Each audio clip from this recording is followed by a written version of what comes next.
Okay. Is that, yeah, I think I was here at the last one, okay. So, any other corrections? Okay. With that correction, all in favor say aye. Opposed, same sign. Motion carried unanimous. Okay, we'll go to informational items, the PCAP monthly report. Becky?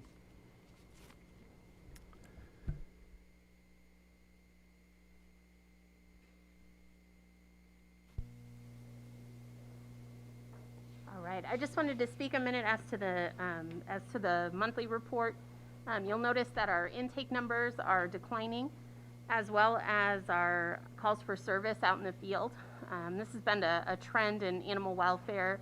Nonprofit animal shelters as well as government agencies are seeing this across the country. And we believe that people are holding on more tightly to their animals right now in these hard times.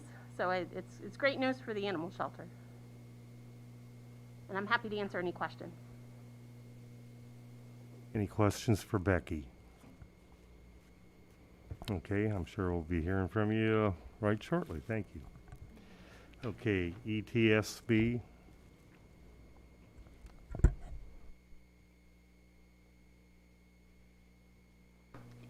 Hello, I'm Jody Noe. I'm reporting for David Tuttle. We really don't have a whole lot to talk about today other than the construction for the new PSAPs are going as planned. They're on time and going very well. We have ordered the new consoles for both PSAPs on Monday. So if there's any other questions, I can direct those to David. Any questions for Jody? Okay, thank you. Yep. Next, CMA. Jason? So I submitted, so I think you should have in front of you a monthly report from the EMA. Biggest thing obviously has been COVID-19 response since late January, early February. So we spend quite a bit of time. We still have our EOCs up and operational, so we do a bi-weekly EOC briefing on every other Friday. The alternating Friday, we're meeting with the Peoria Healthcare Preparedness Coalition. Primary objectives with that is public health surveillance, and now we're moving into vaccination campaign stuff. You'll see on the list, we have a call with at least one entity, sometimes 2 calls a day with some state agency on updates situational. It's really the role the EMA is taking at this point in time is a lot of just being situational awareness and then pushing it out. Great example might be with the sheriff. I get information, I push it to the sheriff, and then he sends it out to all the law enforcement agencies in the county. We make sure they get the information they need. If it comes from him, they read it. So that's a big help. Same thing with the Fire Chiefs Association, been a big help in that level. We did activate the outdoor warning sirens. It was our turn in September, the first part of the month. I did participate in some training on incident command. Equipment status, we continue to, just do general maintenance for the most part on the outdoor warning siren system. So we typically have 1 or 2 sirens that need work. These are 3 we're watching. Probably the largest issue would be the facilities. So you'll see in the report that probably been about 6 weeks ago, but the mowing company clipped the guide wire to one of our towers out there, so the tower started to lean, so we had to do some repair on a guide wire. We do have a vendor in the local area that changes our light bulbs, does our tower work for us. When he was out there, he identified we have 1 tower that needs to be painted.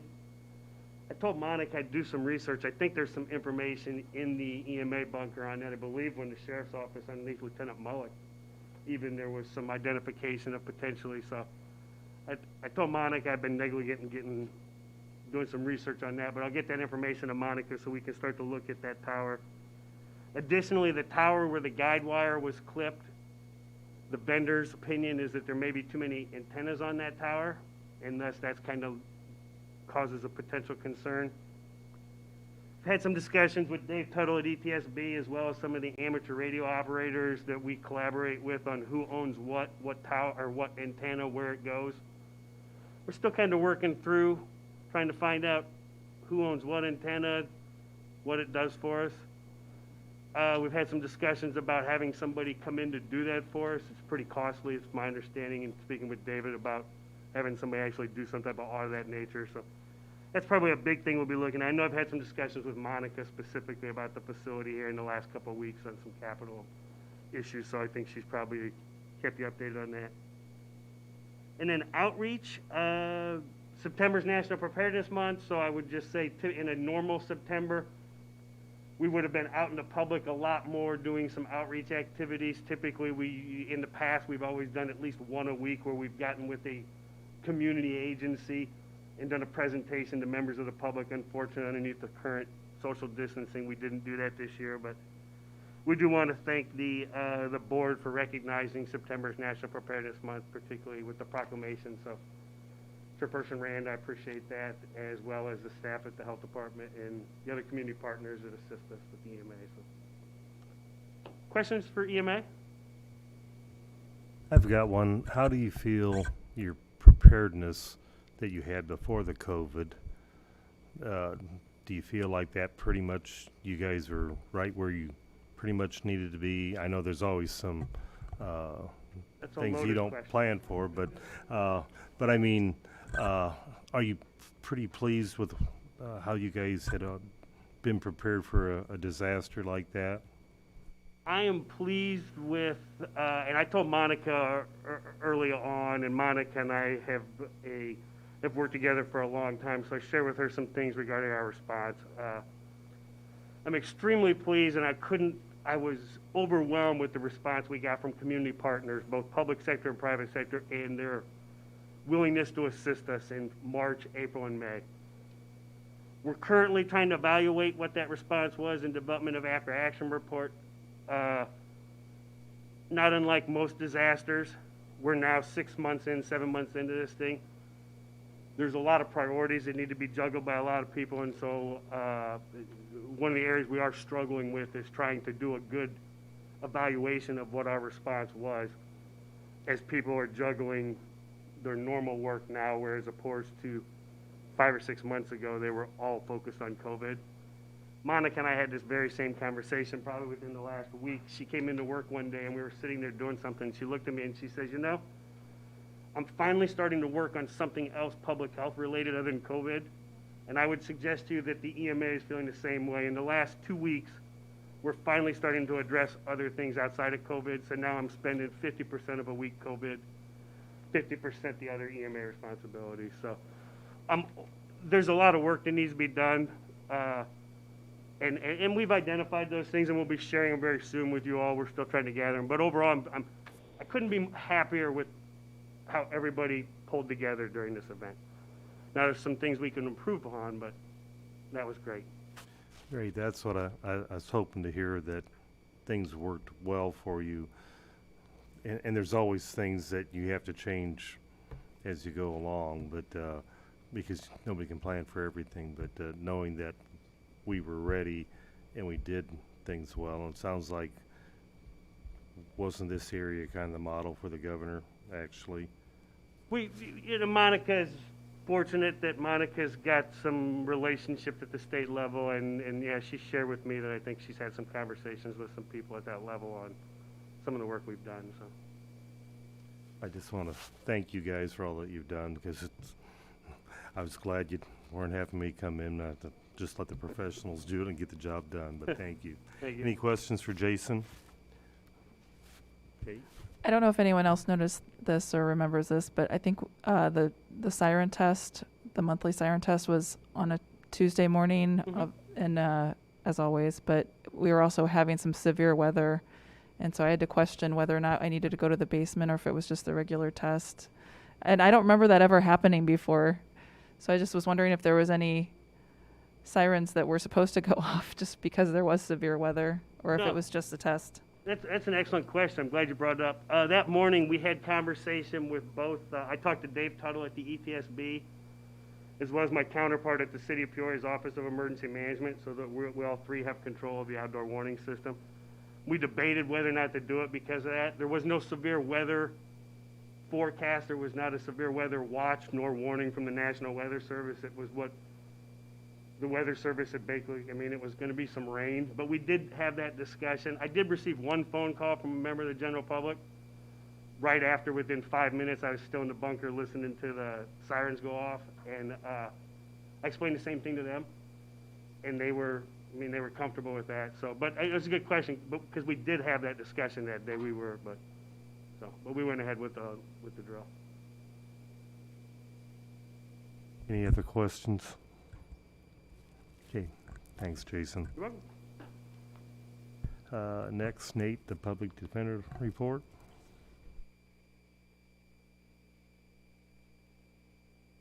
Seen everyone in a long time. I don't have anything to add to my report, but I'm happy to answer questions. Kate?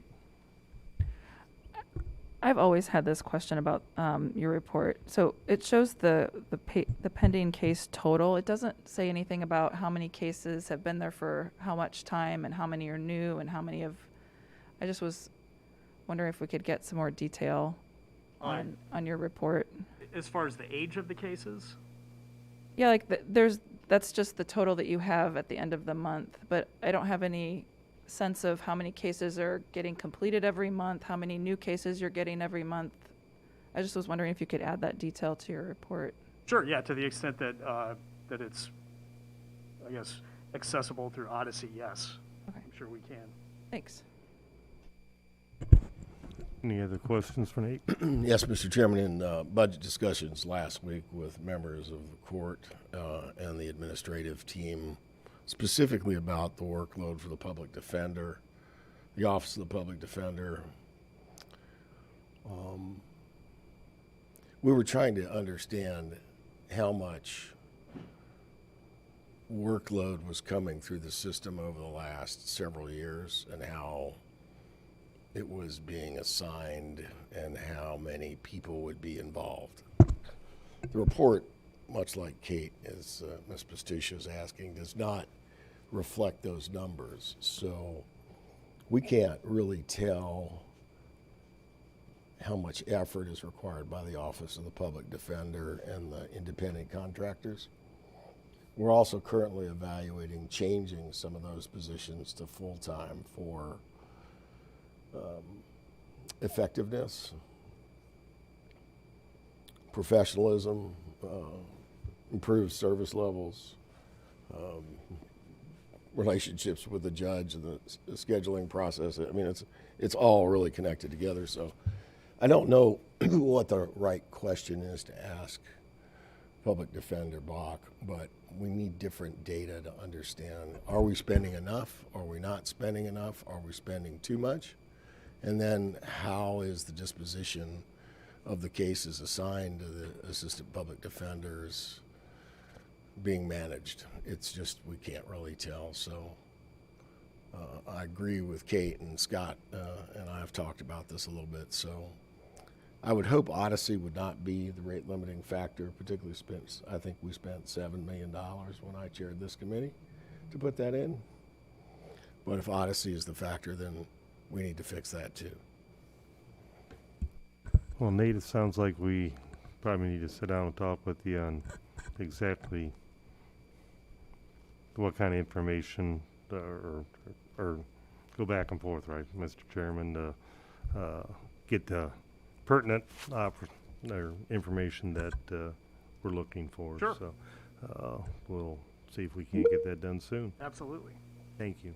Any other questions? Eden? And I'd asked,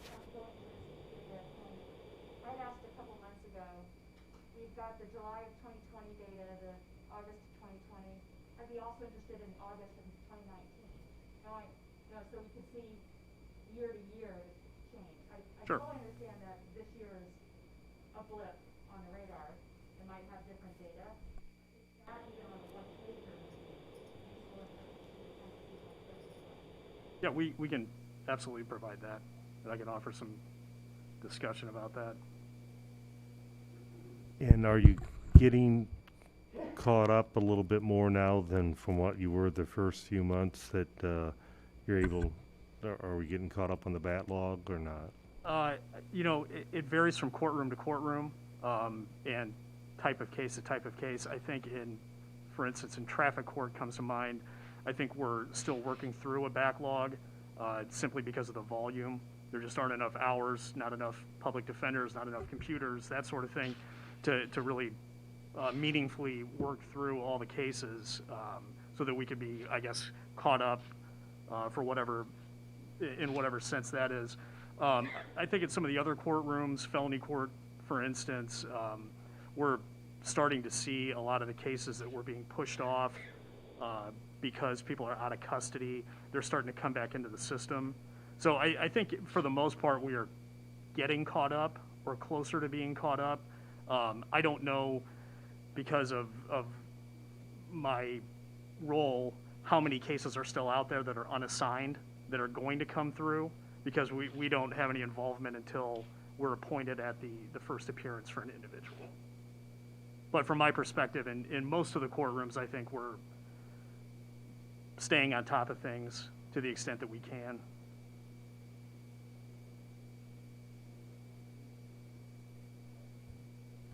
In the traffic court, would like a DUI be the level of offense where you would offer a public defender? Or, I mean, I support public defenders for people that can't afford them, you know, for misdemeanors and felonies and all that. But in traffic, other than the DUI, would there be any reason to have a public defender?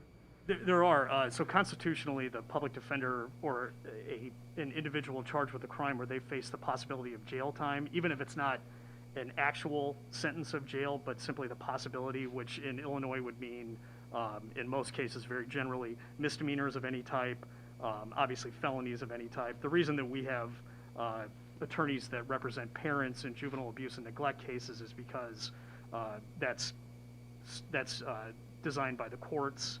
They indicated that's a fundamental right, so you're entitled to counsel for that. But to specifically answer your question in traffic court, actually a vast majority of our cases in what we would term traffic are in courtroom 121. We have a dedicated DUI courtroom, courtroom 123, where we have public defenders assigned to assist individuals there. But we also have a great deal of very common charge would be driving with a suspended license. That's a Class A misdemeanor, punishable by essentially the same amount of time as a DUI. Okay. Leaving the scene of an accident, failure to give information or render aid. A lot of speeding violations have now been enhanced by the legislature so that they're Class B, Class C misdemeanors. So there's a lot of different types, but probably driving with a suspended license would be the most common. You know, I wasn't thinking outside the box. I was just thinking of, Sure. you know, running a Yeah. stop sign or Yeah. just your classic speeding ticket. But yeah, if you go over 20 mile an hour, over 25 over, it's a misdemeanor. Thank you. Any other questions for Nate? Kate? Another data point I would like to see is the age of some of these cases. I mean, some of these may take a long time to resolve, so just some information about, you know, how old some of these cases are, especially the ones that are taking a long time. I don't need the information today, but that's just some information I would like to see in the future as well. Are you asking, just for my information and providing it, are you asking for information across the board in each of the different courtrooms? as Yeah, the age to of understand, cases? you know, you have this number, but some of these may be brand new. Some of these you may have been working on for years and years and Sure. years. So I don't have any sense of that from this report. That's why I'm Okay. asking. And it is always a mix. A lot of them are cases that, for various reasons, including the defendant's absence, sometimes take a long time to resolve.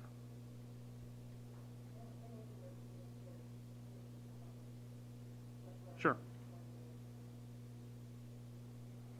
Okay, Linda? Yes, could you tell me if you have a particular courtroom that's backed up, can another judge come and help out so that you're not log jammed in just one particular area? From the public defender's perspective, as an attorney, yes. I suppose another judge could, but in terms of the judicial assignments and how judges handle those cases, that is outside of our realm. I'm sorry, it's outside of what? It's outside of our realm as the public defender. Oh, okay. All right. So you're saying it's court administration or something, and while you have no problem with that, you're not the person that could make that decision to move that log jam along. Well, yes, in a sense. I mean, it would be up to the judges to determine, as they do normally, which cases are assigned to which courtroom. And as far as how that process goes, I am as ignorant in that as I am in many things. Thank you. Well, Nate, looks like we put you on the hot seat today, That's so all right. I'll be I wanna warmed give up you for the guys the next one. information you want, Thank so. you for all the Yeah. answers and that. And any other questions before we move on? Okay, thank you. Thank you. Okay, we're on to resolutions. We had the appropriation of donation and grant funds for PCAPS. Can I have a motion to put that on the floor? Rob? Phil for second? Okay, Becky? All right, so we were very fortunate to receive earlier this spring a $15,000 donation made by a longtime cat volunteer to our agency, as well as a $1,000 donation or grant from the Community Foundation. Both of those were designated for the welfare and health of our cat population. And in looking at how to move forward, we would really like to stick with our operating plan and move forward towards meeting the guidelines for animal shelters. This is a document that was written back in 2010 by animal sheltering veterinarians. And in meeting those guidelines that they set forth, the next best thing for our population would be to look at the housing for our cats. So in our cats, specifically on the intake side of our housing, as we take our cats in, they're put into small kennels, some of which are not even 2 feet by 2 feet. And the standard recommendation in that document, in those guidelines, is that you get a litter box, a food and water, and a resting place, all in a 2-foot triangle apart from one another. So in order to do that, shelters across the country have been portalizing their kennels, where you basically drill a hole in the kennel and you add a little portal door that opens and closes, thereby allowing 2 kennels to become 1.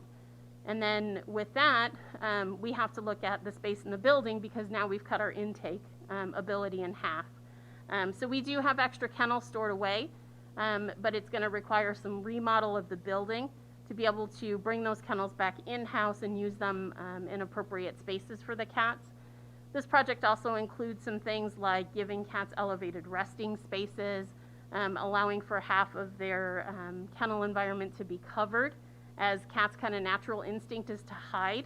And right now they're in a forward-facing kennel with no option to hide. So all of these things we know from experience of animal shelters around us is really going to have an impact on the stress in our shelter, and then therefore a direct impact on the health of the cats in the shelter.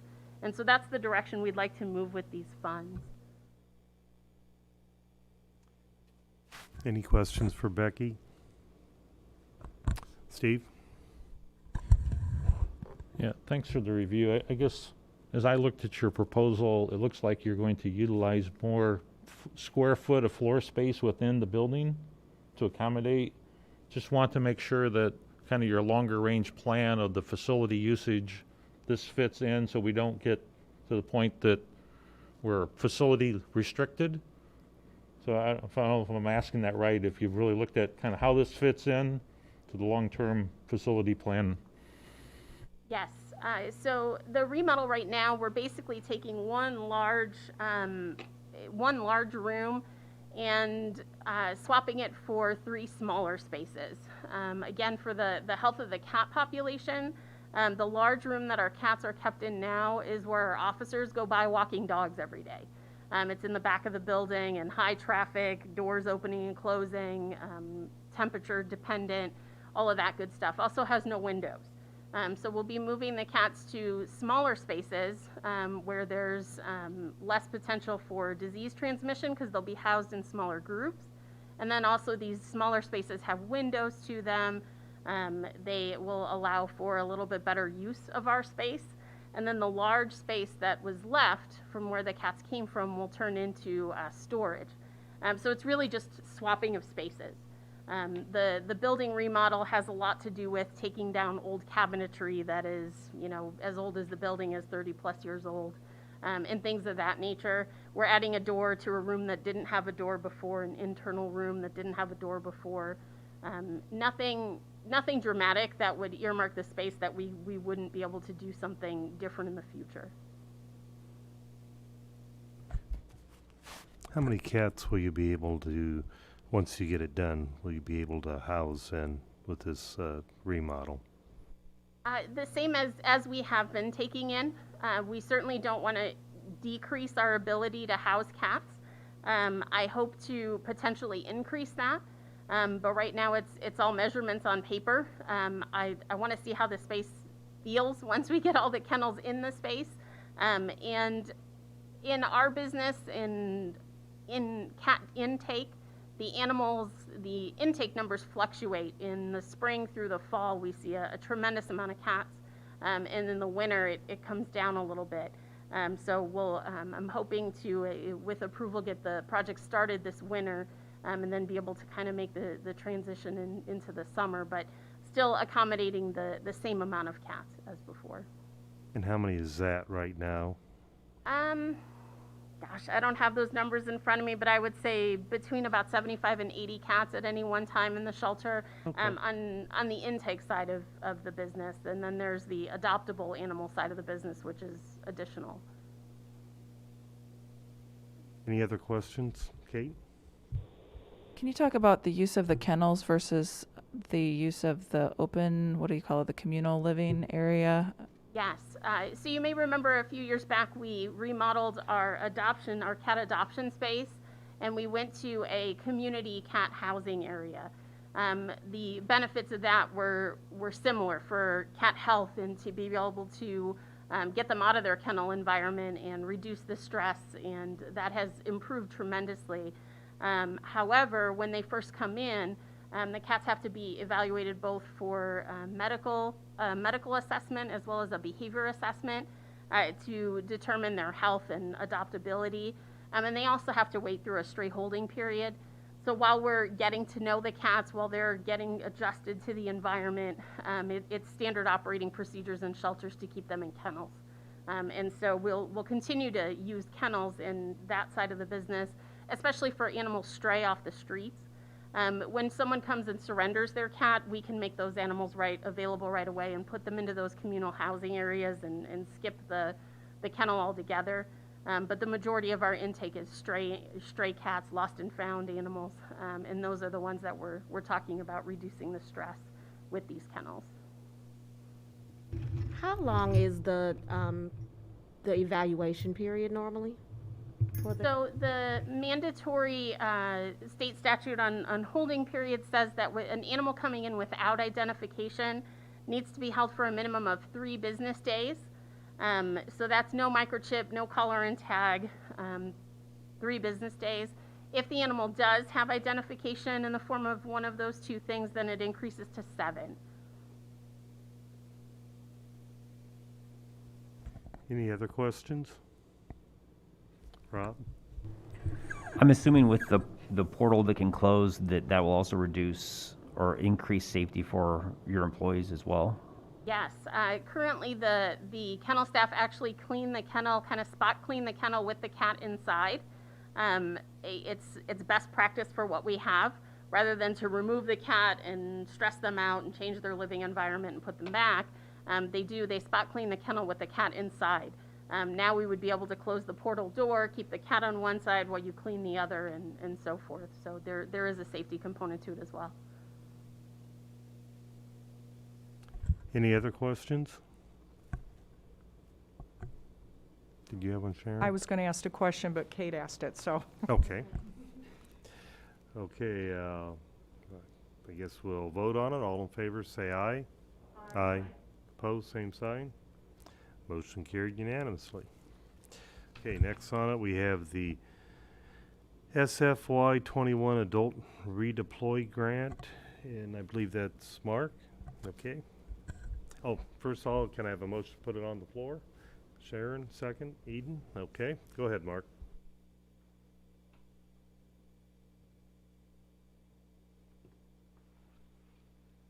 Good afternoon. For those who don't know me, Mark Bronke, I'm with Probation and Court Services. Met a few of you, but first time in this chair here, so hopefully this will be fairly painless. Not sure the procedure on how to start, but we have two proposals for continuation grants that have been awarded to Peoria County Probation Office, one being the redeploy grant, and then the other being the IDOT DUI grant. Do you want to take them one at a time? Okay. Okay. Okay, the adult redeploy grant is it's a continuation grant that began in Peoria in 2013. It's part of our adult probation office.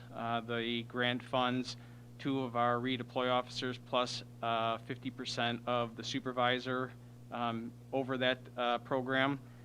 The design of the program back in 2013 and then continues on today was the reduction in incarceration of nonviolent offenders. And so we have been a part of, I've been a recipient of this grant since 2013.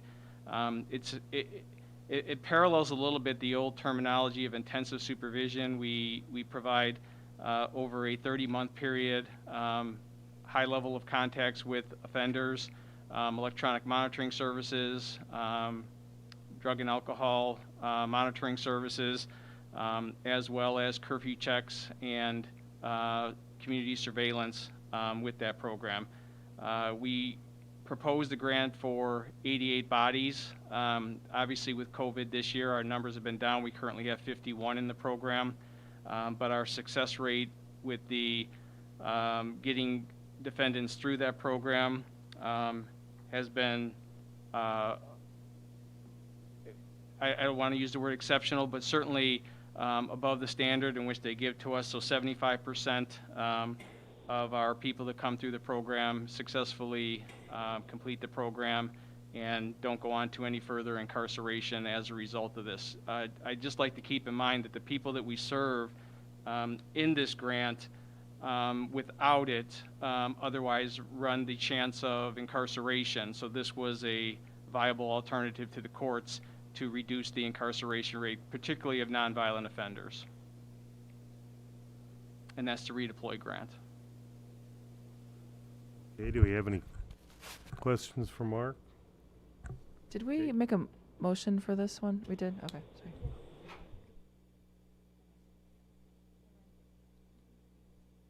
Questions? So you have usually, oh, Brian, go ahead.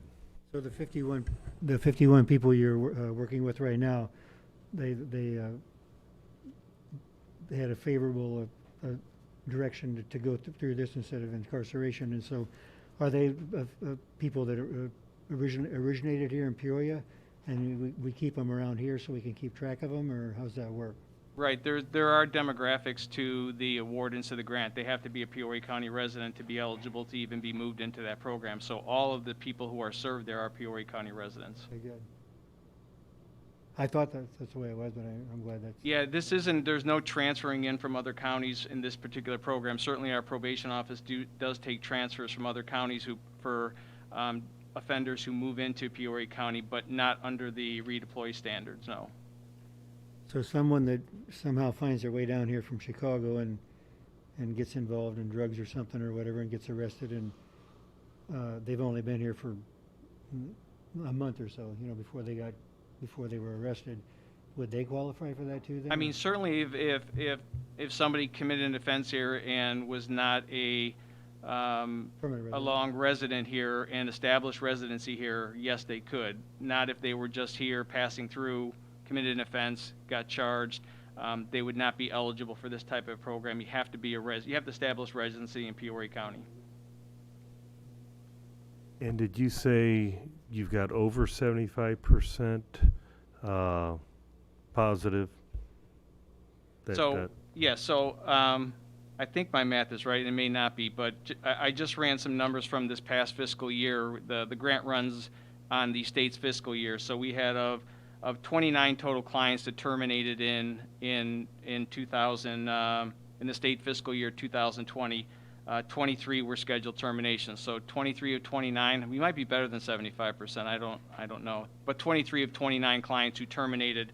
The other 6 did have revocations and went to the Department of Illinois Department of Corrections. But that is part of a program where you're going to have some successes, some failures, but our successes are much greater than the failing population. And what's the most people that you can do for this grant per So year? we submitted our grant proposal was for a maximum of 88 people on the caseload at any one time. We're currently at 51, so we're a bit below. But keep in mind the court's closed down for 3 months, and so that we got no referrals in a 3-month period. So we expect those numbers to increase over the next year, but that's where we stand right now. Okay. Any other questions from anybody? Mr. Chairman? Thank you. Scott, can you address, please, under background and discussion, what the first and second sentences mean?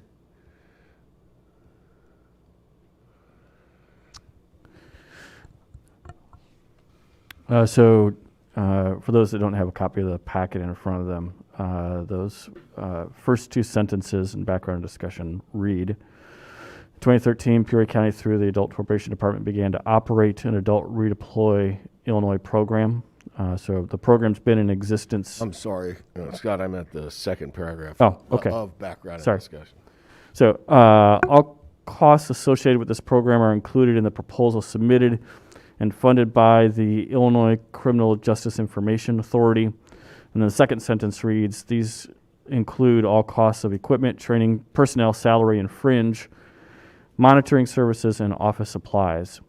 The Illinois Criminal Justice Information Authority is the grant-making body for which the funds come through as a state agency. In terms of those costs, and Chairman Rand is most likely pointing towards the phrase personnel, salary, and fringe.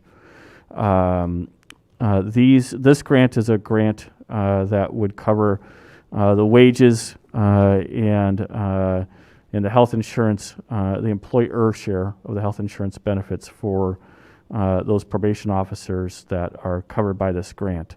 I haven't seen and looked in detail at the specific grant to determine if FICA and IMRF would be covered, but at least we would see wages and that health insurance component covered. Mr. Bronke may be able to shed light on whether or not the pension obligations are or are not covered.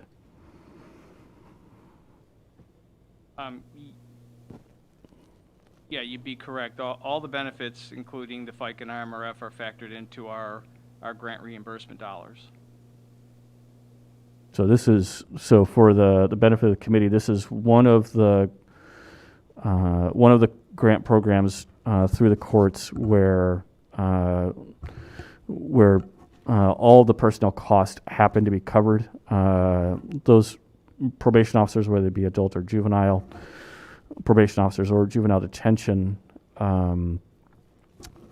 youth development specialists at the juvenile detention center, where their wages are either wholly or partially covered, but that is the only thing that is covered by a grant and aid from the Administrative Office of the Illinois Courts. This is one of the few programs, and I think Mr. Bronke said at the top of his summary that this had covered 2 probation officers. So 2 probation officers here are, we get 100% cost recovery, salary, benefits, and pension obligations. Thank you. It dawns on me, given the kind of budget conversations we're having with the courts, that some accounting page needs to be added to these agenda briefings that attempts to check the blocks at the questions the budget committee's been asking. If 2 probation officers cost, what is this, a $250,000 or $230,000? $252,000. Is that really what they cost with comp taxes and fringes? 252,000, 2 FTEs with benefits? Is that? Well, there's additional costs that are awarded in that grant. There's electronic monitoring services, for instance. Is there any overhead covered by it? We get a 10% indirect costs that are covered as a result of our total budget summation that we submit to. And what do you apply that 10% overhead to?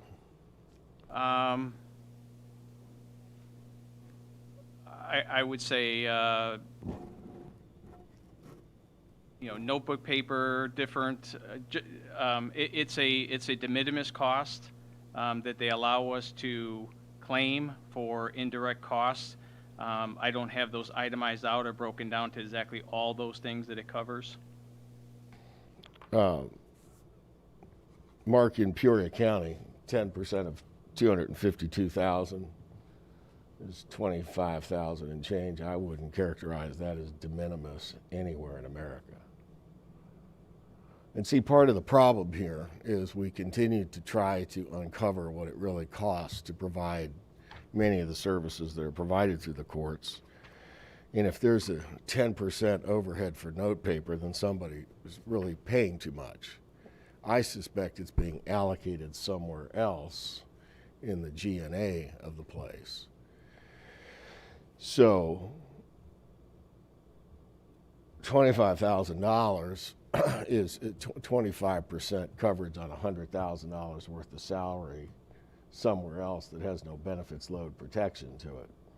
And as you know, this member and many others of the county board are interested in all of the dollars the courts are acquiring from various sources that we're being asked to pay for employees, but it does not cover the full cost of the employee. And when it comes to accepting grants, the county board also has a policy. If you'll check our policy on grants, is that if they're covering people, they're supposed to cover all the costs of people.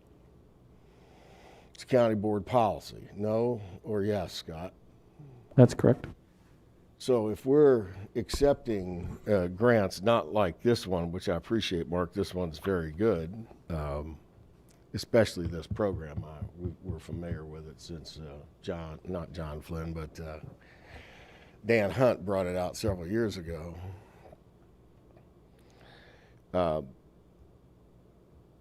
If we have a policy that says we can't accept a grant unless it's funding all the costs the grant is required to pay for, I'm just wondering how out of bounds some of these grants we've been accepting are. Mr. Sorrell. Mr. Chairman, that's a very great question. I obviously don't have data right here at this moment to answer the question in terms of how many grants we receive, whether it be through the courts or the other organizations of the portions of the county organizations, to which ones have full cost recovery per the policy and which ones do not. Just looking at the budget table, assuming I'm looking at the correct page, which is 85 in your packets, there's roughly 190,000 of the 250 that are applied to wages and benefits. The rest of which it would appear is applied to equipment or supplies or contractual services, if I'm reading it correctly.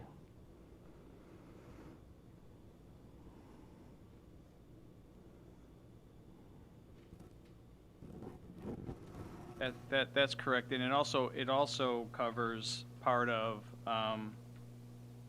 the conference registration as well as the equipment and the reagents for the alcohol testing. So every operation of the redeploy program where services are administered to a defendant as well as the salaries are covered under our grant proposal. And typically, we don't expend the full amount of this grant, and any unused portion returns back to ICJA if we don't use it.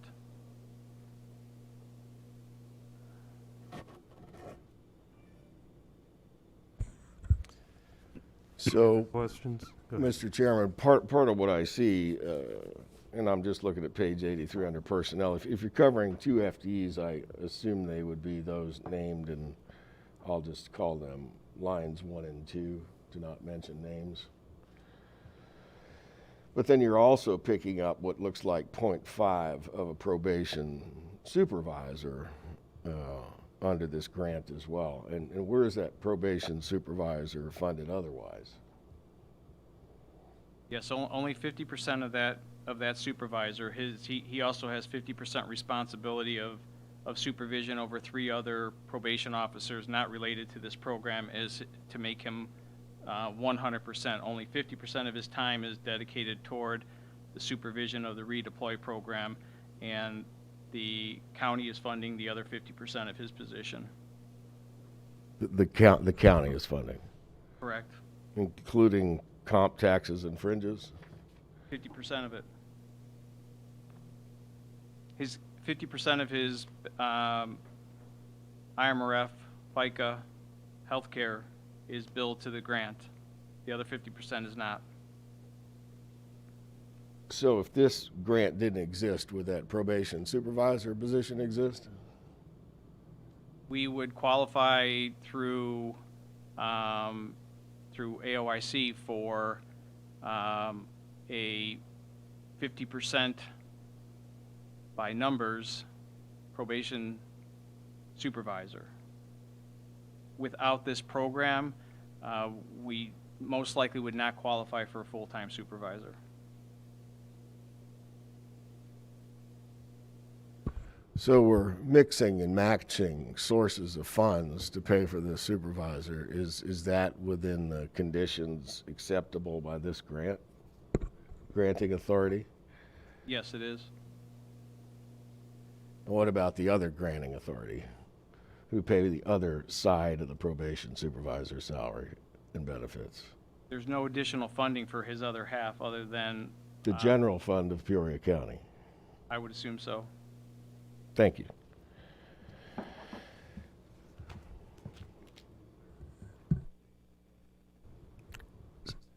Oh, I'm good, thank you.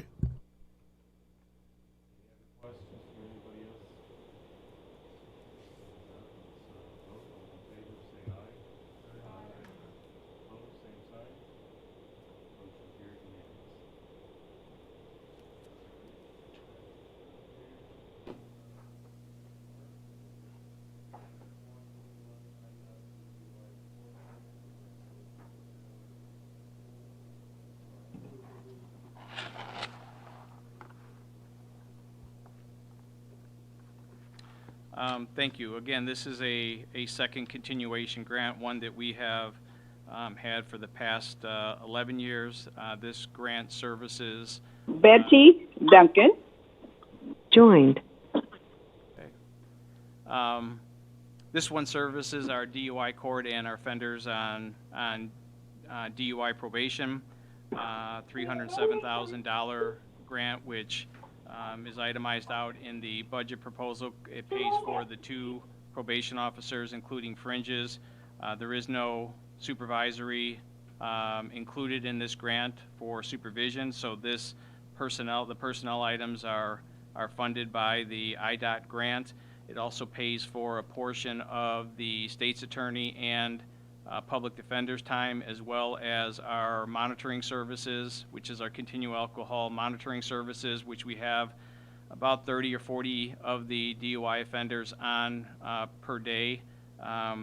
This is a high volume number of cases that they service.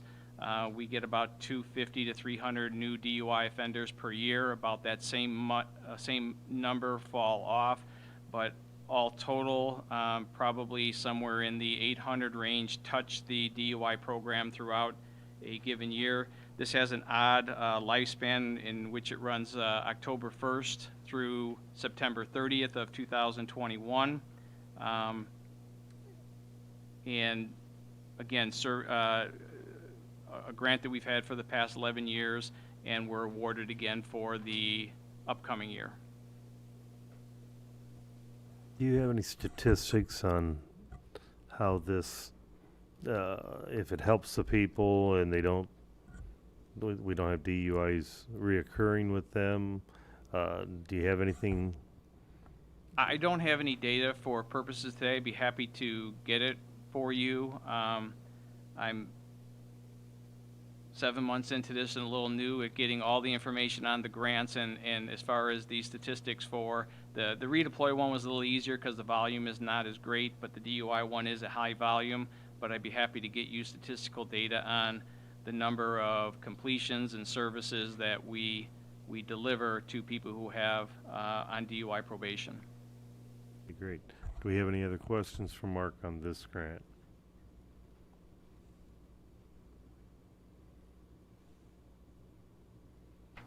Everybody good? All right, all in favor say aye. Aye. Opposed, same sign.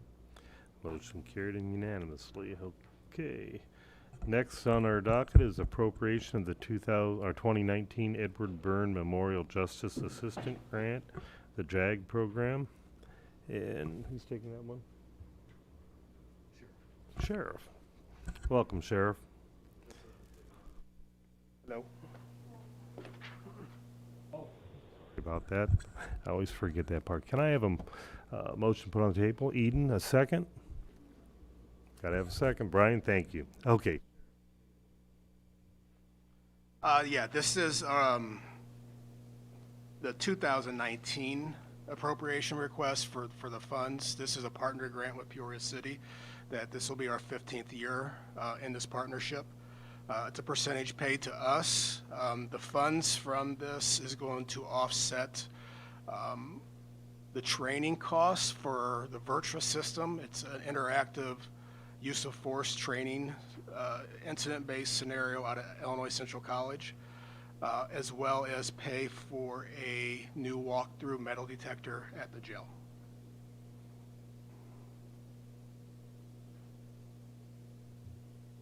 Any questions for the sheriff? And how much will we be getting? Because you share it with the city and... Yeah, it's a little over 26. We're asking for a transfer of some remaining in COPS funding for amount of $3,000, so it's going to be a total amount of $29,000. Okay, thank you. Any questions for the sheriff? Brian? Could you describe the intensive training? Because ever since this thing happened up in Minnesota, I tell people, I said, I can't imagine any of our county officers ever holding a guy down for 8 minutes. I mean, I just know that wouldn't happen. And is that part of the intensive training, situational training, or? This is a virtual training system, and no different. We had a similar system out of the sheriff's office for years. It's no longer supported. The company's no longer in business, and it was two-dimensional. This is a 360 operation where you go in and it's scenario-based. It's all about decision-making. You have different scenarios that can be changed on the fly by the moderator that controls the device. We share this device. The entire MTU region has access to use this machine. So there's kind of a waiting list, but we have to send our instructors over there as well. But yes, it's all about decision making. It's about this de-escalation, or it's about a deadly force situation if that situation arises as well. So this is something that we've had for every firearms qualified employee of the sheriff's office, patrol, as well as the jail, court security. Anyone that carries a firearm, we require them to go through this at least once per year. That's very good. I'm pleased to hear that.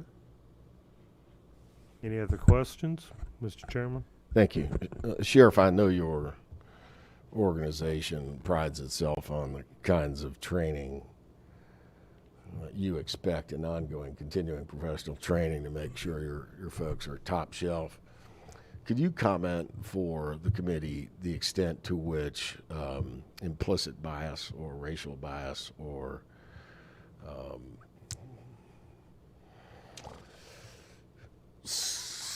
cultural nuances are situational involved in the situational training in particular? Because I know these AI systems are more modern than the first one I saw, and I think this is a good chance to talk about that. Yeah, that's with, and I personally, this is a new system. I have not been through their scenarios, so I can't speak specifically what they have, but I can talk from a historical perspective on what we've had in the past.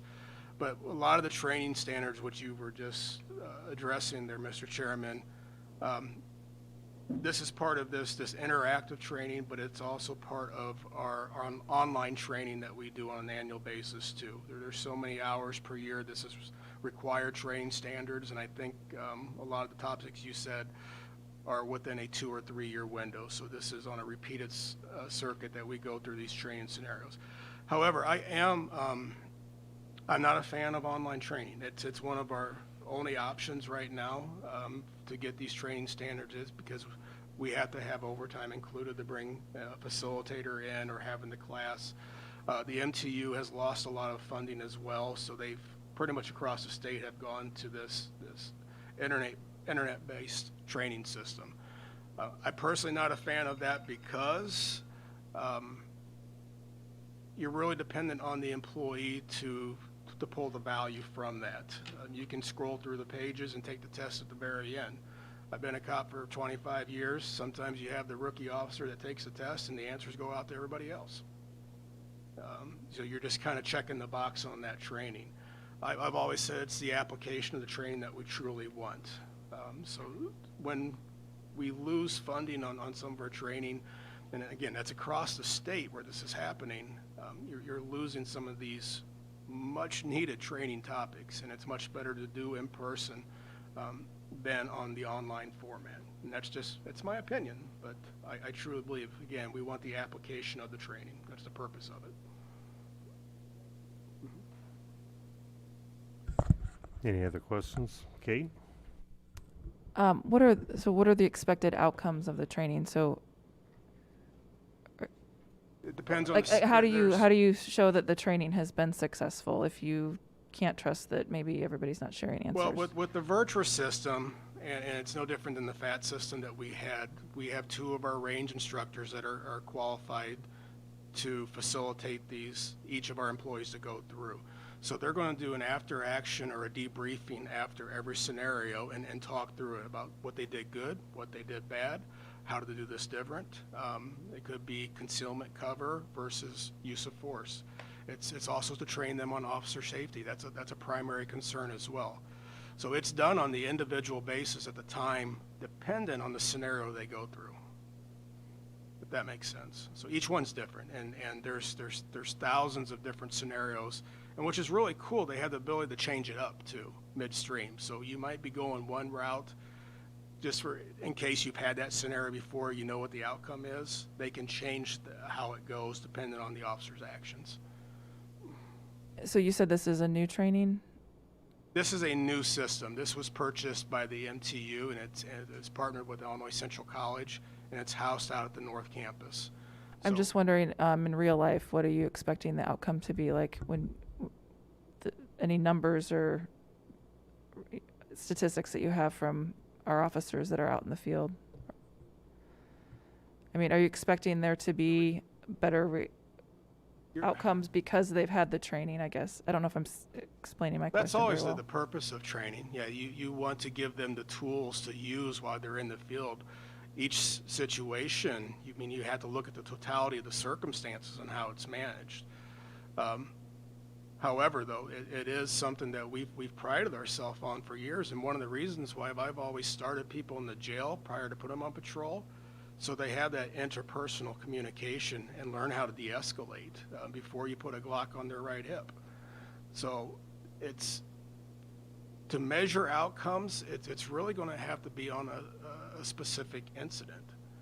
No 2 incidents are ever the same, and you have so many different pieces that come into the equation or what if scenarios. So that's kind of a hard question, but the goal is always for peaceful resolution. Any other questions for the sheriff? Brian, go ahead.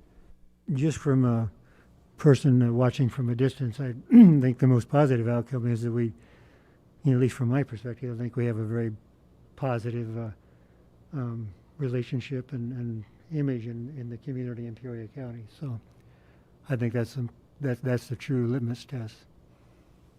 And again, I think some of the ultimate goals is trying to prevent crime from happening in the first place. So this is a very large conversation, something that we've been aggressive on so many different fronts for a number of years. But I mean, ultimately, that is the goal to tackle some of these other injustices in our community and the economic divide and other situations that often create crime.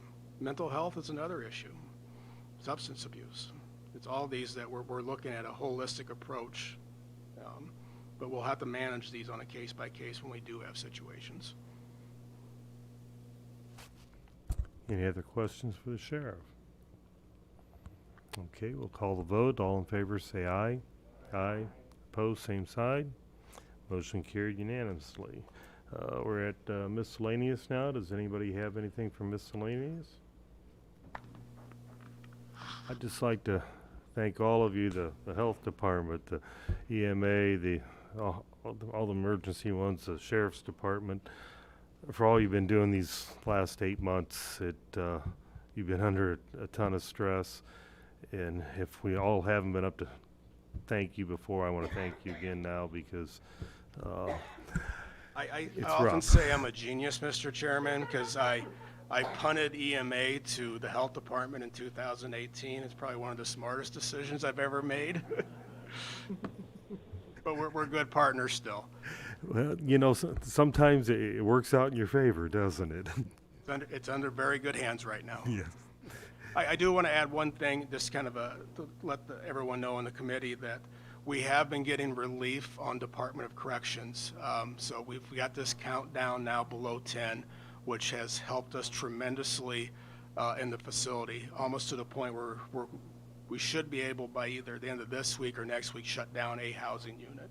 So we've been just slowly getting them. It's been 6 months. It's been 6 months with that increased population, but it's down. We sent 22 up this week. So we've been having cooperation, and I want to thank anyone that's assisted with that, because I know I was reaching out to the local and the state level for assistance. So we are getting it. Are we getting the reimbursement payments as well, or just the relief so far? Yeah, the check's in the mail, right?